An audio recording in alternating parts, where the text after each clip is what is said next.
চলমান খর্বশক্তির জিম্বাবুয়ে সিরিজে শান্তর ব্যাট এখনও অবধি অশান্ত হয়ে উঠতে পারেনি। জিম্বাবুয়ের বিপক্ষে তার খেলা 3টি টি-20 ম্যাচের স্কোর যথাক্রমে 24 বলে 21, 15 বলে 16 এবং সর্বশেষ 4 বলে 6। 3টি ইনিংসে শান্ত আউট হয়েছেন দৃষ্টিকটুভাবে। সেই সাথে তার স্ট্রাইক রেট নিয়েও প্রশ্ন তুলতে বাধ্য করবে যে শান্ত কি আদৌ টি-20 সুলভ ব্যাটিং করছেন। খর্বশক্তির জিম্বাবুয়ের বিপক্ষে 3 ম্যাচের পারফরমেন্স যেন আরও জোরালোভাবে এই প্রশ্নটা তুলছে। আগামী মাসে ওয়েস্ট ইন্ডিজ ও যুক্তরাষ্ট্রে অনুষ্ঠিত হবে টি-20 বিশ্বকাপের নবম আসর।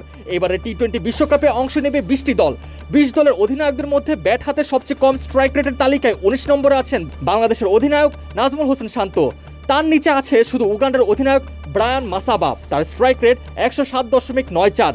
এই তালিকায় সবার উপরে দক্ষিণ আফ্রিকার অধিনায়ক এইডেন মার্করাম, তার স্ট্রাইক রেট 150.67।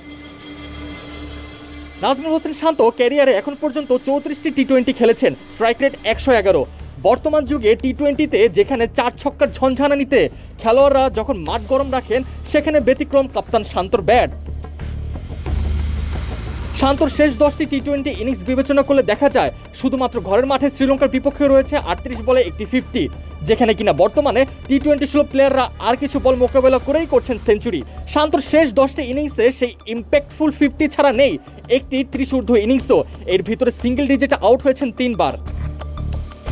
গেল বাংলাদেশ প্রিমিয়ার লিগ অর্থাৎ বিপিএলও শান্তর ব্যাট হাসেনি, একদম ছন্নছাড়া পারফরমেন্স যাকে বলে। 2024 সালে বিপিএলে খেলেছেন সিলেট স্ট্রাইকার্সের হয়ে। ব্যাট হাতে 12 ম্যাচে 93 স্ট্রাইক রেটে করেছেন 175 রান, সর্বোচ্চ 39।